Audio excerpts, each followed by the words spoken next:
Hello everyone, it's June 17th. Finally, we can do an early session. Alright, early session is always good. Let's take a look. Well, we have a lot of response. Oh, actually, before we start doing this, if you guys can see, I have this one open here. This is solution 3 of the generate parentheses.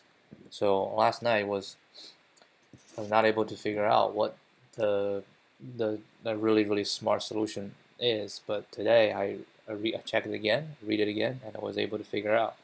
So the key insight, like I put in here, is all well-formed parentheses follow the same pattern of this: a left parentheses, something inside, a right parentheses, and something on the outside. So this is true for all well-formed parentheses.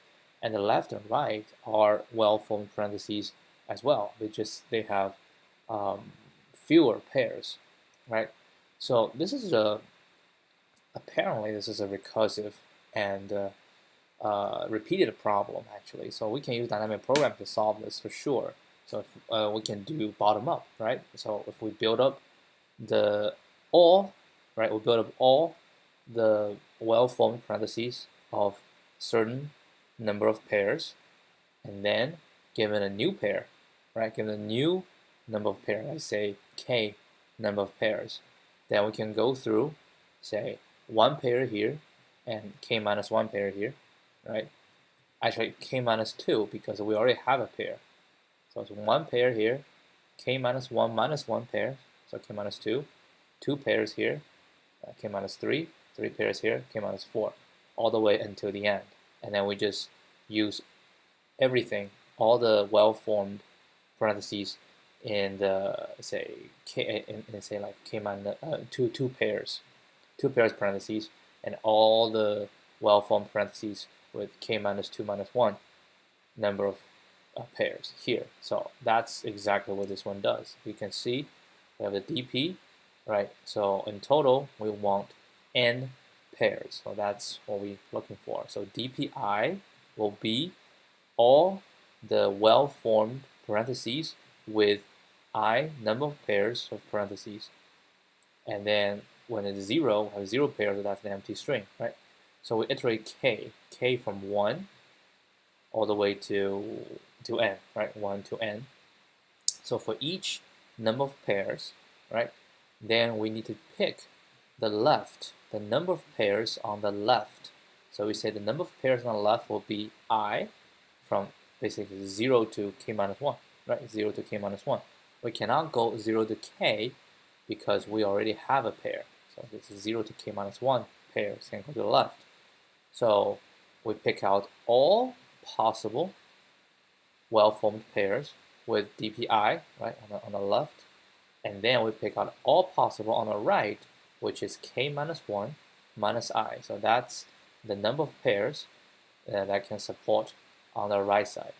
And then we basically just do a full combination of these two.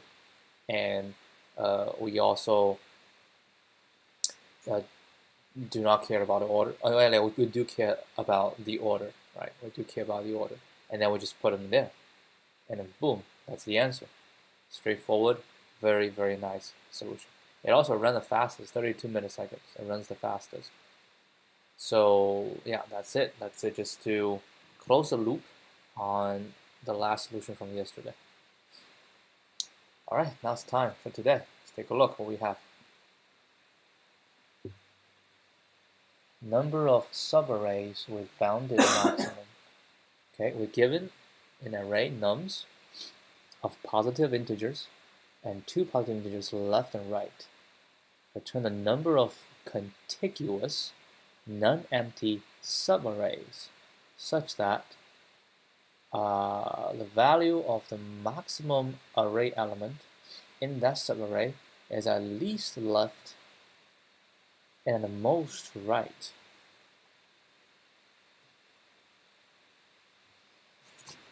The value of the maximum array element in the subarray is at least large and equal to left, but smaller equal to right.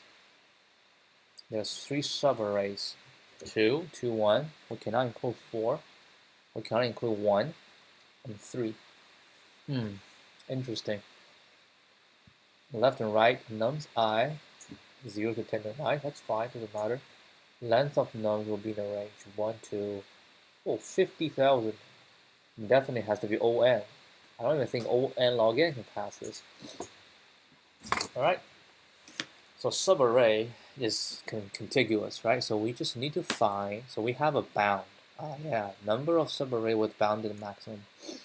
So we have a bound, and we need to know what is the subarray.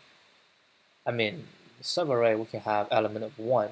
So all the element of 1 is within this bound, that's counted.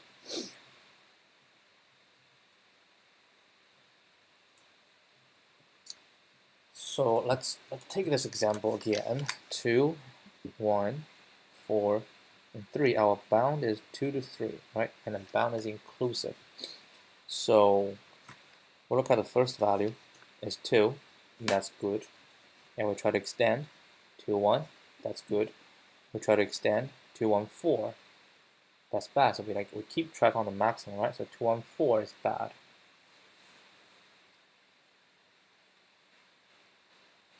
Now what? Well, 2, 1, 4 is bad. That means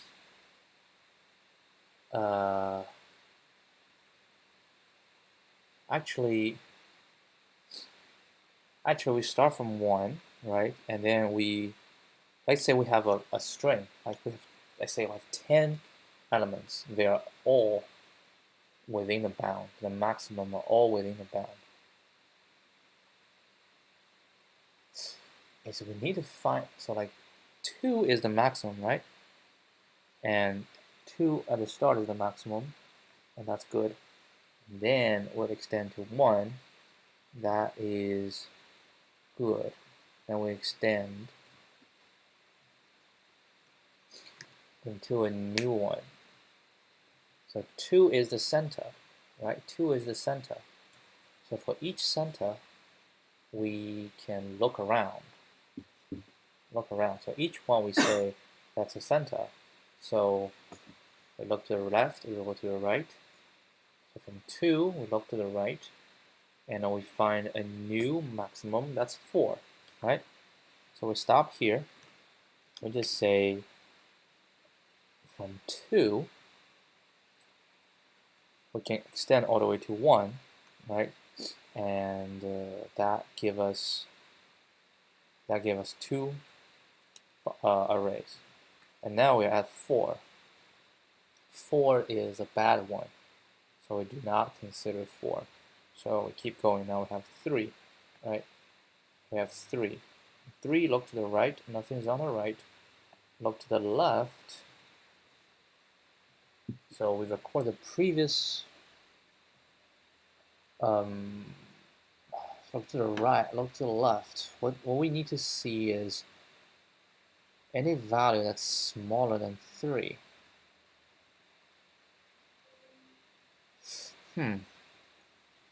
Any value that's smaller than 3.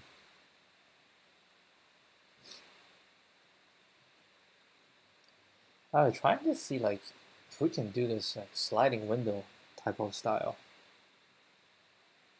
4 doesn't work, so we just shrink, and then we extend it again to 3, and then we shrink.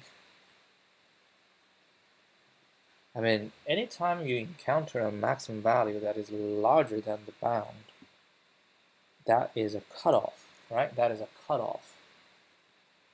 And it cuts off. So if we treat those as cutoff, because we cannot extend, and nothing can extend past, and these are just giant walls, right? We cannot extend past this. So these values creates a separation, and each subarray separated by the maximum value is their own entity, and we can solve them separately if you think about it.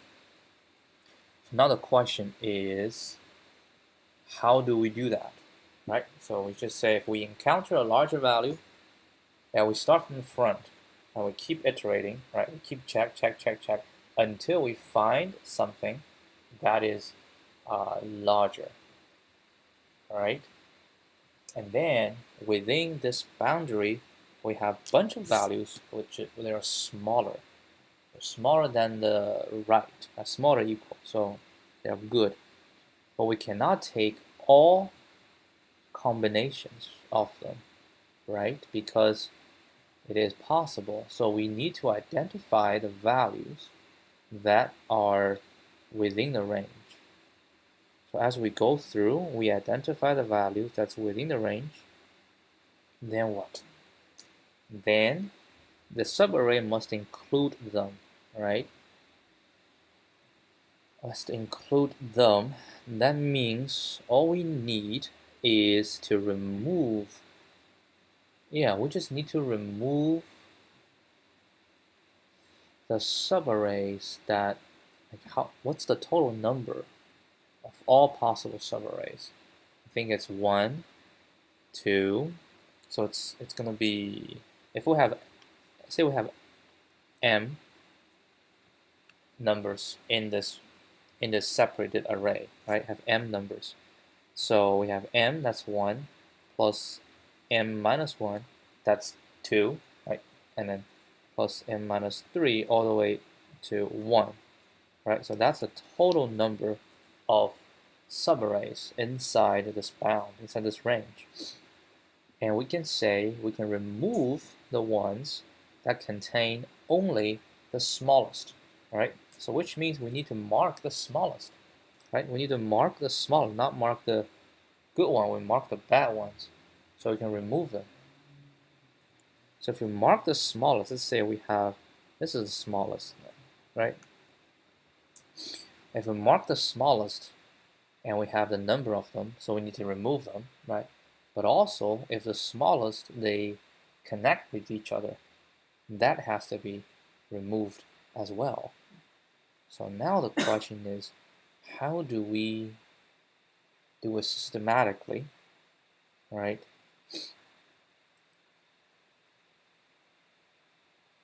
Like as we go through and we encounter the small, so we record the coordinates of the small, right? We record the coordinates of the small. So we have, say, I1, I2, I3. These are the coordinates of the value that's smaller than the left, right? They're smaller than the left. Now what we want to know is how many different combinations they can produce. Well, they can produce, like, if they form a, so it's the same question, like if they form a subarray, right, then any number is fair game. So we're gonna have to go through this and find out what is the subarray, right? What is the subarray? So we go I1, if I1 by itself, it's gonna be I1 by itself, so we record the number. And if I2 is like 1 larger than I1, then we record that. And then once we break, then we can find what is the total, what is the length, right? What is the length of the small, the length of the smaller value subarrays that we can find. Okay, so it's pretty straightforward now. We just want to do everything in one pass, right? In one pass. So as we do one pass, we record the small values, right? Record the index of the small values. We record the index of small values, and then once until we reach the big value, right? Until we reach the big value, and when we reach the big value,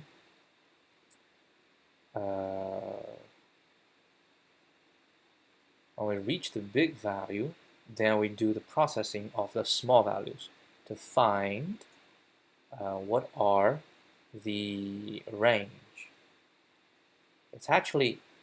It's possible that we can do it as we go through, right? So we have the small value in, right? We put it in.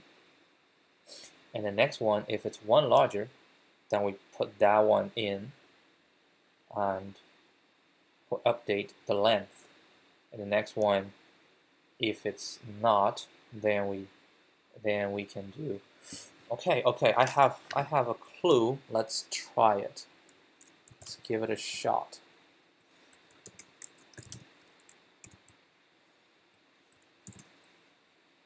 I hope this one is correct because I do think it is ON, so I don't worry about timing out.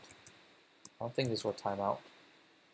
It's just the correct, whether this logic is correct. So, all right, so this is how we're gonna do. On that surface is for any nuns, and actually, we're gonna say IN in enumerate nuns, right? So, if n is smaller than left, right? So if n is smaller than left, okay, we're gonna also have smalls is equal to this, right? If n is smaller than left, then what we're gonna put in, right, what we're gonna put in is the index, right? So we're gonna put in the index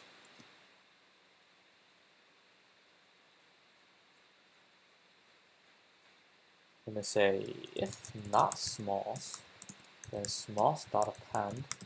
It's going to be 0 on the front, oh no, 1 value, and my current index. Else, if smalls, I'm going to check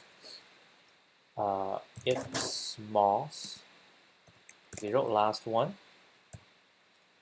1 index equals I minus 1, or plus 1 equals I, so it means that they're consecutive, right? If they're consecutive, then we say smalls minus 1 equals, actually, it's 0, it's going to be plus equal 1, and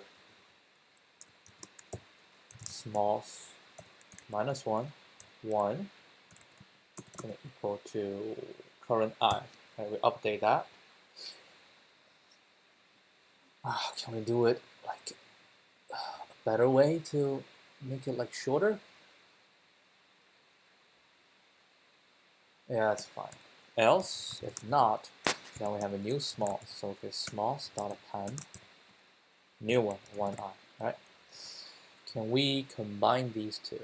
Say if we can say if smalls and right, so we can combine. So if it's left, then this if n equals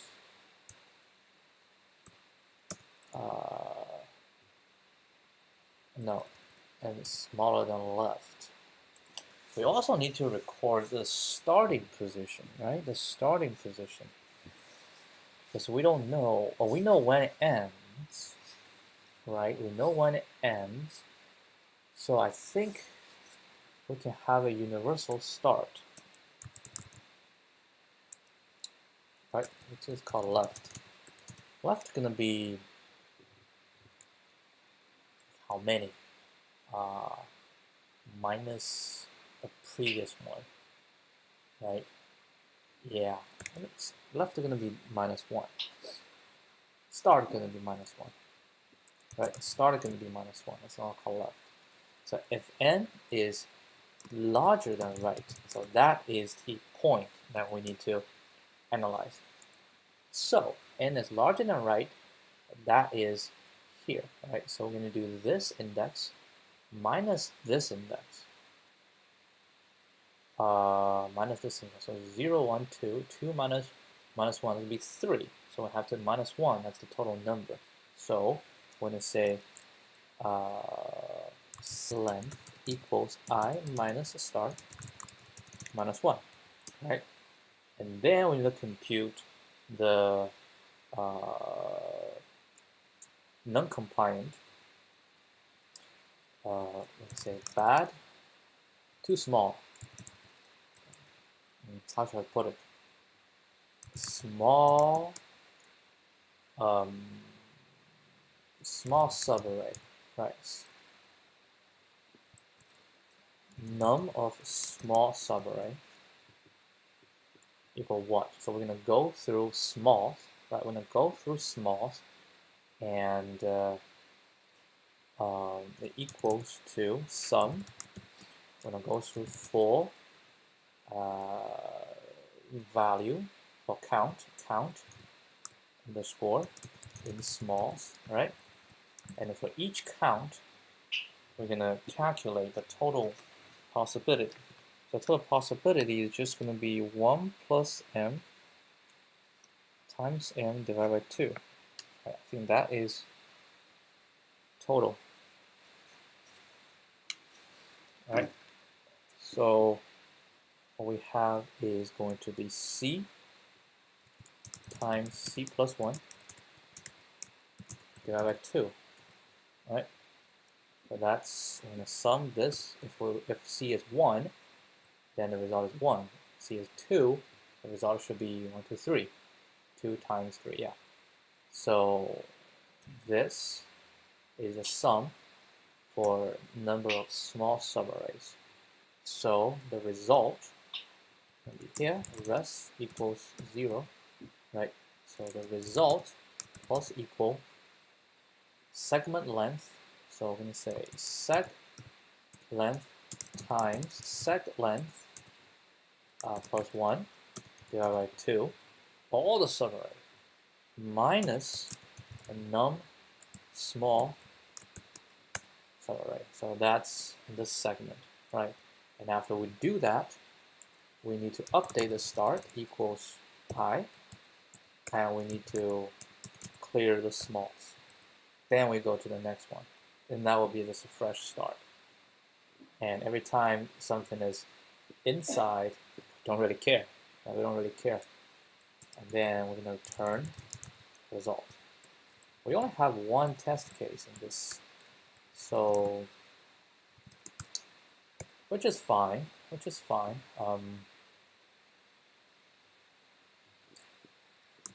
try that.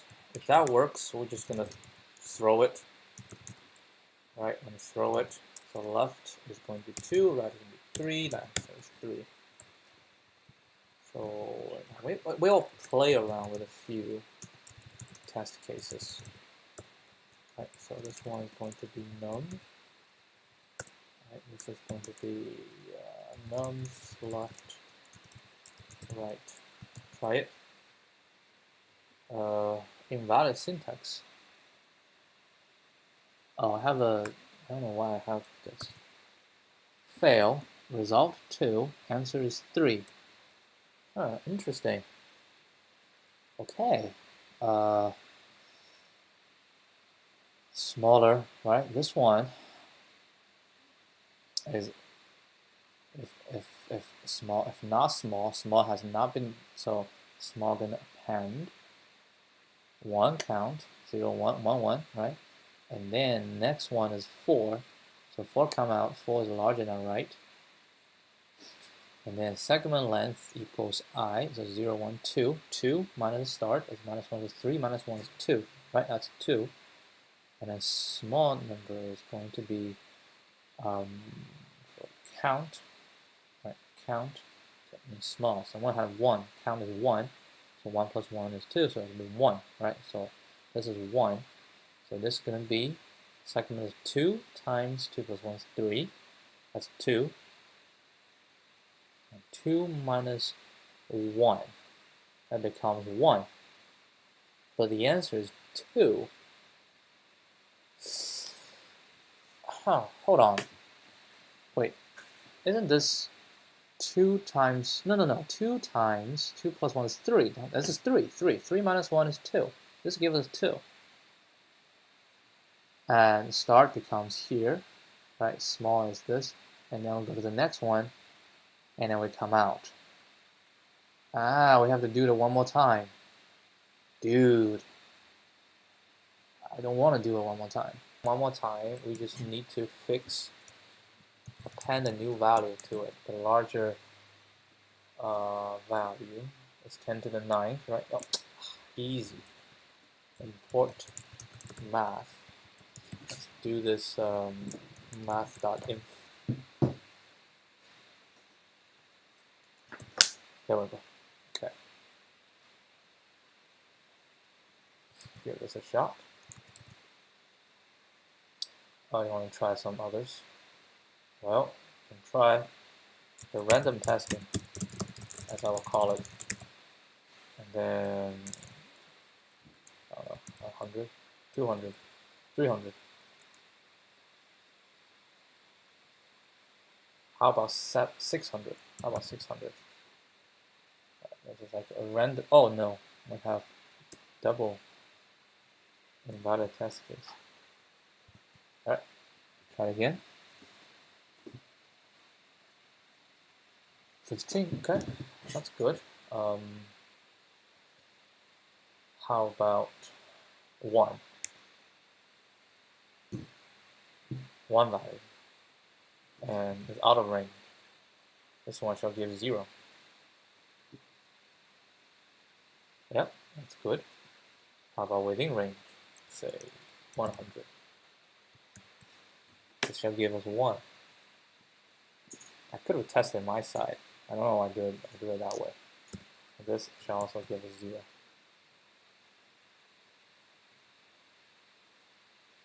Okay, give it a shot. Pending. Accepted. Nice. Good. So the logic is correct. So the logic is that two observations, right? 2 observations. First, anytime a value larger than right is encountered, it splits the array into 2 parts. Or in other words,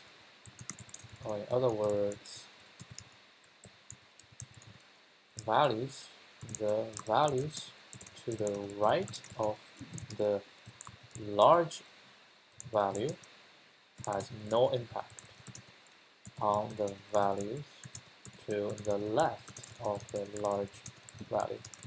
This means we can isolate each segment of subarray surrounded by large values. Second, within each segment, each viable subarray segment, we need to find out the consecutive subarrays of small values. All subarray from these small values must be deducted from the total subarrays of the viable segment. This can be achieved by keeping track of the indices encountered,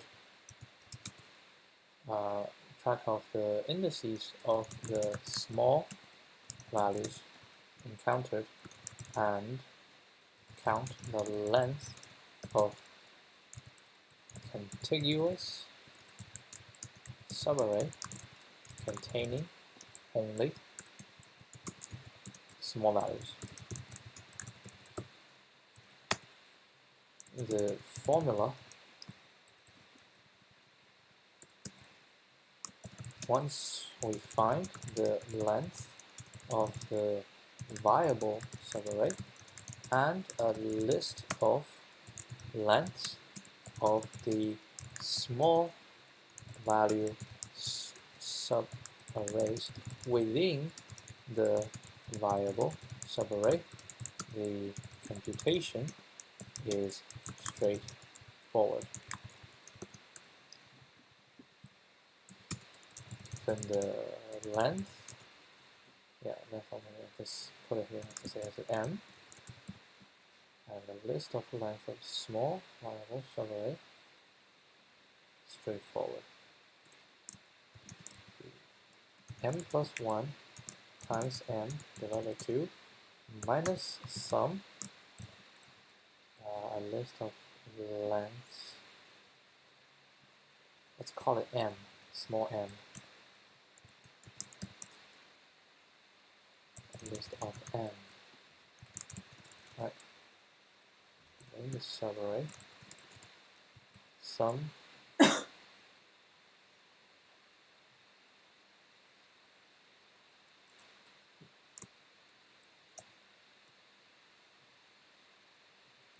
how do I do this list? We call list sum m or m in list. No, it's also going to have to do m plus 1 times m divided by 2.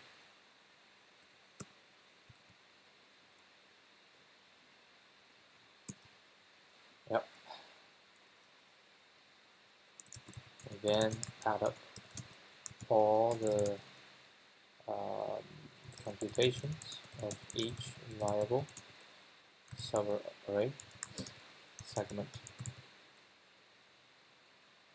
and reach the result. So it's O n, right? It's O n, and what's the runtime? Runtime 340 milliseconds, which give us a 54% ranking. So that's normal. 54% ranking. Okay, that's that. Let's take a look. Doesn't have a solution. I think this one is borderline medium. I say high difficult and borderline medium. Let's take a look. What's this one? Medium. But you see the acceptance. You can kind of see like this is a medium. It's like a medium, but on the easy side. Unlike this one, right? It's like a medium, but on the hard side. Yeah. So 795 is the value. LeetCode 795. Pretty good. I think it's a good question. Discussion, easy to understand, O(n) solution, clean and concise. Oh, it is clean. Oh my god. It's so clean. Okay. Let count bound. Wait. Is the number of subarrays which have all elements less than or equal to bound is our result. That's it?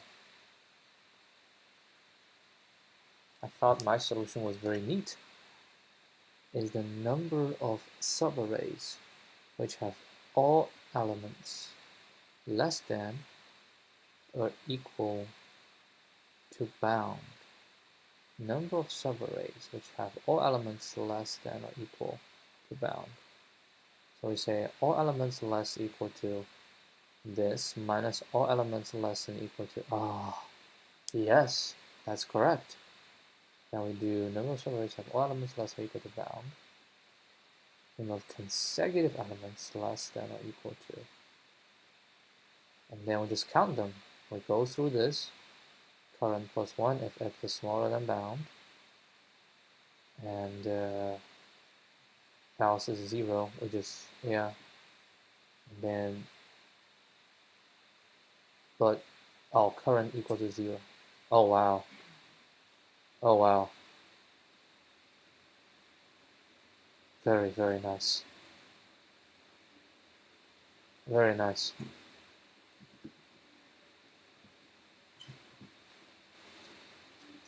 Number is the keep index of last number, and index of last one, which is quickly calculate the number of subarrays bounded the maximum, which ends on symbol with index I.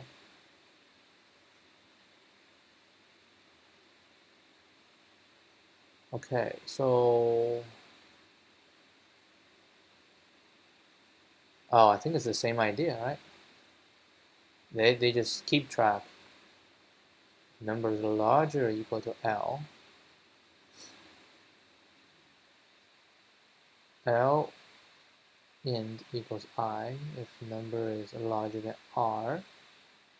R indices is I, and then we just do left indices minus, and that we get the, hold on, I understand the previous one. I kind of have a trouble understanding this one. Okay, let's iterate through and keep index of the last number, which is larger or equal to L, the last number, okay? An index of the last number, which is larger than R. Well, we have the last number that is larger than this, and the last number that is larger than R. And quickly calculate the number of subarrays with the bounded maximum, which ends on symbol with index I. And our window at least one number larger than L and no numbers larger than R. So I calculate L on the left and minus can never be negative, because if num is larger than R, then num is larger or equal to L, since L smaller or equal to R. Hold on, let me think about one more time. So we're saying that I keep the index, right? If a number is larger than left, we keep that, and if the number is -1, okay, then we get that. And then if we encounter a big value,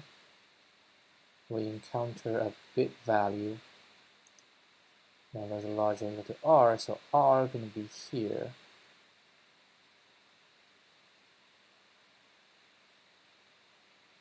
But all of these,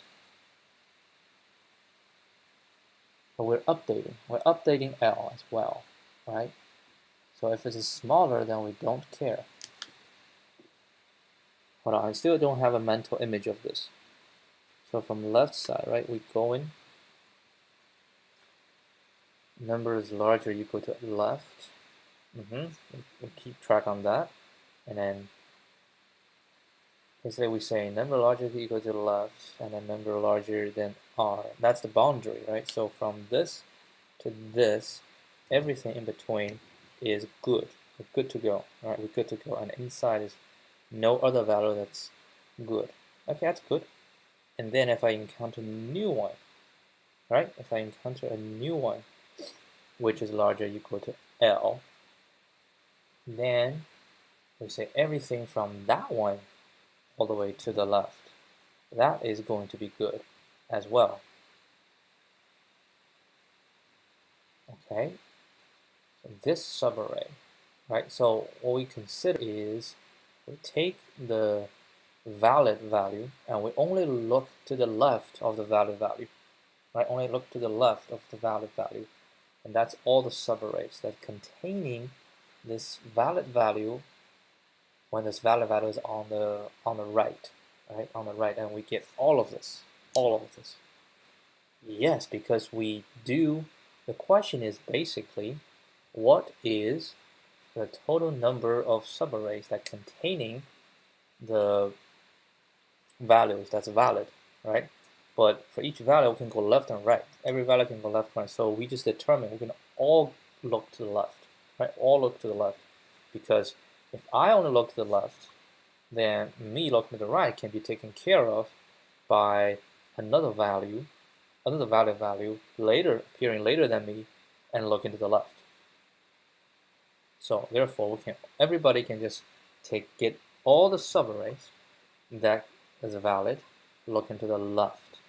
and the number of subarrays that's valid is just the indices, right? Indices to include that. That's true. So we just keep adding, and every time we encounter a bigger one, and we just update the bigger one, because what we want is the current valid value, the distance from the current valid value to the big one. Okay, that is very good. That is very good. Okay. Why I always have to do it twice? It's so slow. I think this idea is exactly the same. Sliding window. Now my solution looks stupid. It looks stupid. Yeah, this is good. It's the same count bound. So this is right. We're gonna count. What we want is to have the left and right, right? So we need to find all the subarrays that is smaller than right.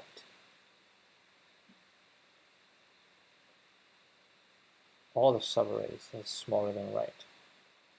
And all the subarray that's smaller than left.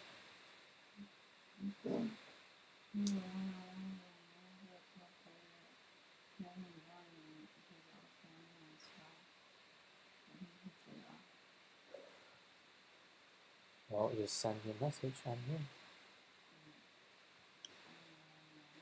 Yeah. Yes, oh yes, I'm still having one. Right, so we go to the left, less than or equal to, less than or equal to. We find all the subarrays, right, that is smaller than the bound. And find all the subarray that's smaller than the remaining is all the subarray that's within the bound. Yeah, this is a very, very good thought. Very good thought.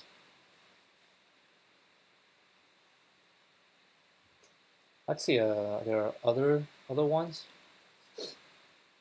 What's this triangular number?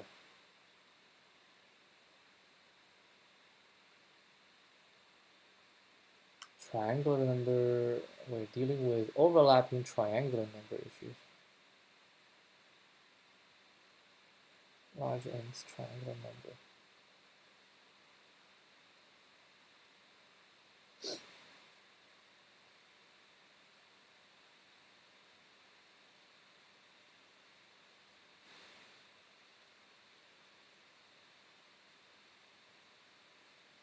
All right, answer.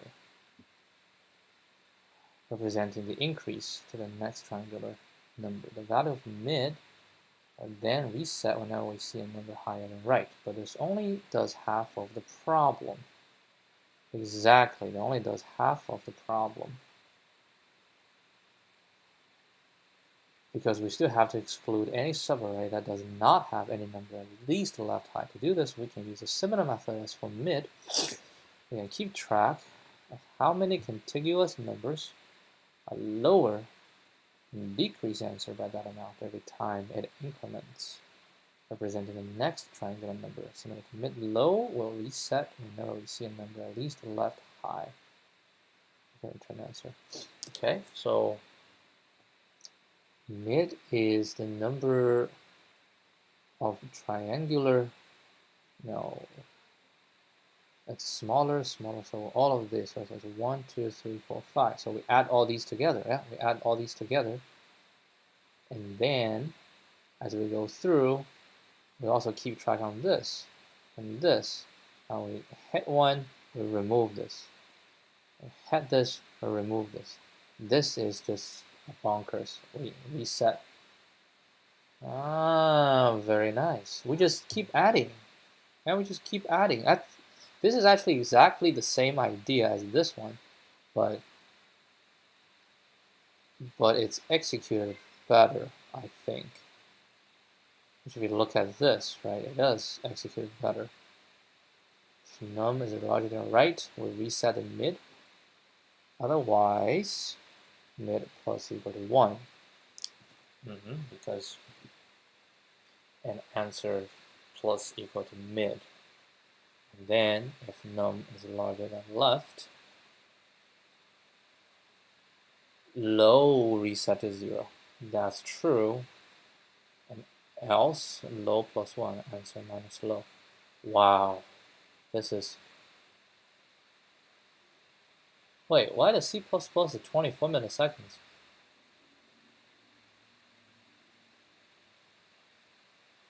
I don't understand. Well, Python is slow. Jeez. Yep, very good explanation. I mean, all these are the same, right? It's just with slight different implementation. Depends on which one you want to go for.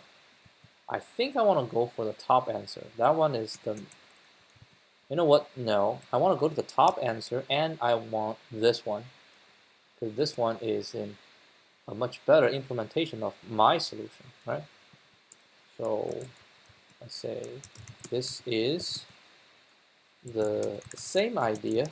This is the same idea as mine, but much better implementation. Reference. I don't have to say what this one is because I know what it's trying to do. So for implementation, right? So we'll just go each one. Every time when it's smaller than the right, that means every time we get one. Yeah. It's the instead of computing this, we can still compute. We can still compute. We just increment, and until we hit something, right? And then we, once it's smaller, yeah, we can still do that. We can still do that. But it's the same. Like if we increment the total, if every time we just plus equal to 1, right? And we have a total length, and we can compute a total number. And the other one is the same, we compute a total number. But that will be the same as each increment, we just add the new one. Yep.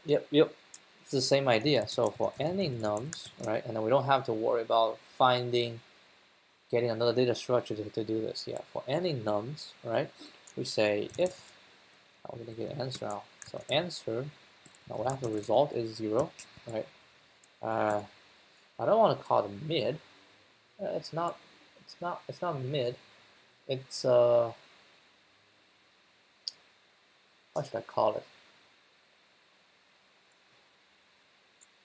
It's valid, right? So it's I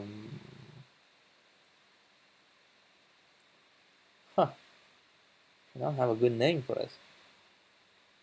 Too small.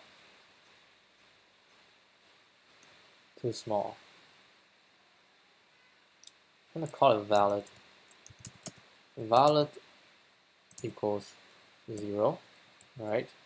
And well, too small equals 0, right? So we go if n is smaller than right, then valid plus equal 1.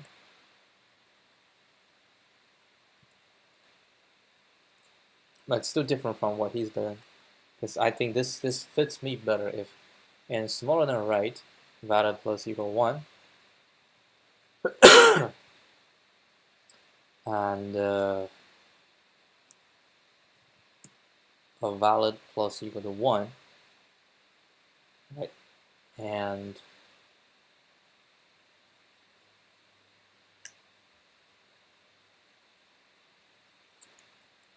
if n, if n is smaller than left, actually this is smaller or equal to right, right? If it is smaller than right, too small plus equal to 1, right? And if n is larger than equal to left, then too small, we're done. So we're gonna say answer minus too small times too small plus 1 divided by 2, right? So we're going to remove the too small divided by 2, and else, which is n is going so smaller than right, smaller than left, larger than larger than, yeah, else. Then we say answer plus equal to valid times valid plus 1 divided by 2, right? And after we do this, we always have to reset. So too small, reset to 0, and valid, reset to 0. Valid count, too small count. So we say, so not say valid, let's call it VC count, and then this is going to be S count. Okay, so we're going to say count of consecutive and valid consecutive numbers between consecutive valid numbers, and then count of consecutive too small numbers that are too small, right? So then count, and exclude all subarrays, all too small subarrays. Include all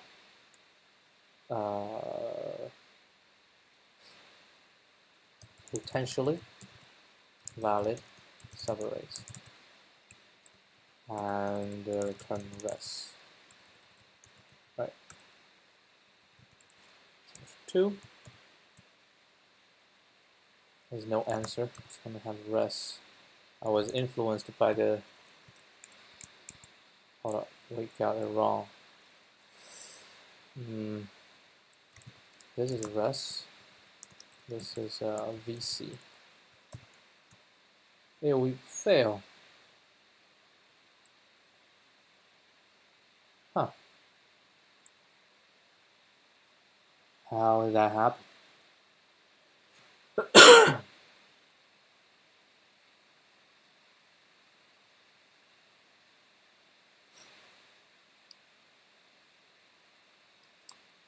N smaller right, VC plus 1, that's 1.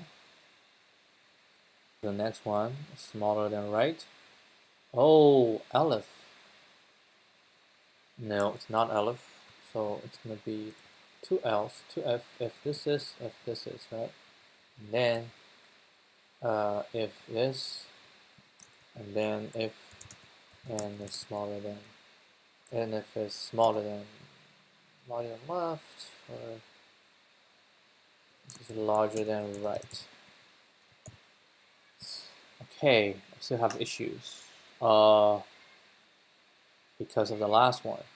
So still, we have to. Wait, they don't have to put the last one.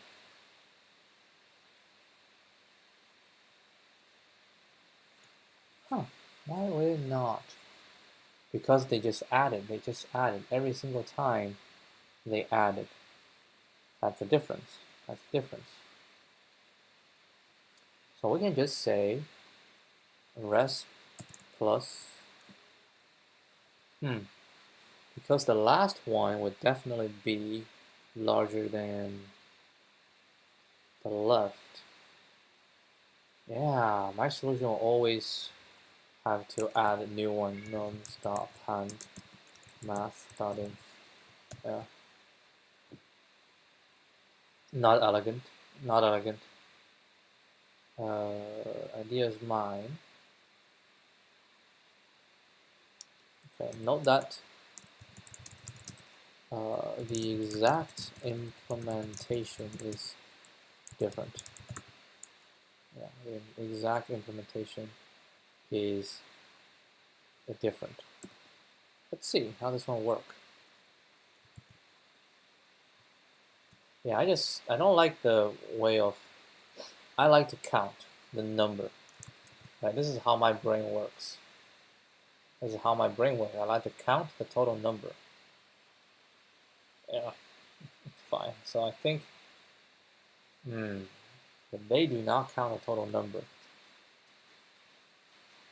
Number of subarrays that include, but no, we have to try to find another. Yeah, like this idea, I like to do it this way, right? However, we have another idea, right? Another idea. So this idea is different. This idea is to count the total number. So this is another solution from here, right? Try to figure out, and let's not look at it. So the ideal is that we find the total number of subarrays that are smaller, that are, yeah, smaller or equal to right.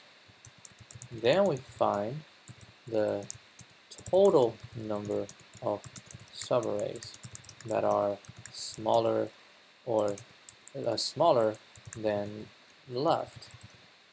The answer is the difference between the two, right? So the total will be, we go through, and then if I am smaller equal to right, then we keep incrementing, and then if I find something that's larger, then I restart. I keep going, and then the 2 will be the same. So that's why I say def count bound, right?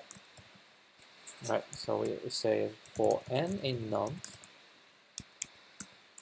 if n is smaller or equal to bound, then we say rest is 0. Okay, we'll also say c is 0. Right? So if it's smaller than this, we can say c plus equal to 1. Else, rest plus equal to, I still like to c times c plus 1 divided by 2. Right, I mean, divided by 2, we can just say right shift by 1. Right, maybe that one will be faster. So just say this one, right shift by 1.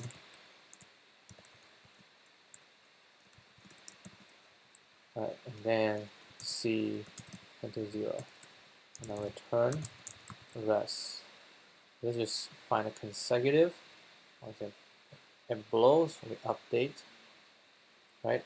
And then we do this. So the result is going to be return count right minus count left minus 1. Okay. Ay, Dios mío. This is the Achilles heel of this solution. I can't have anything good. I have to plus 1 answer, no, rest plus equal to c, right? And otherwise we do this. Now we pass. No, that using formula here, but I'm not using formula here, which I think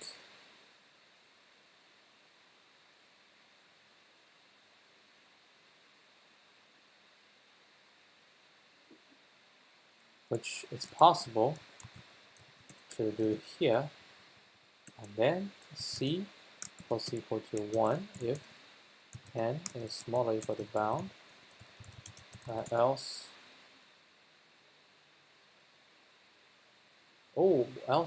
minus c.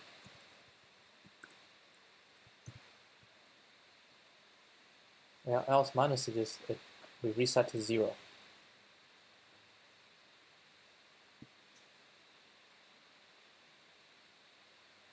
And then let's try this one. This one, submit.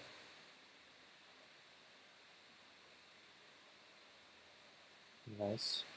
Okay, that shall be it. 332 milliseconds. Yeah, this one is the simplest. There's no, because we do not do all the,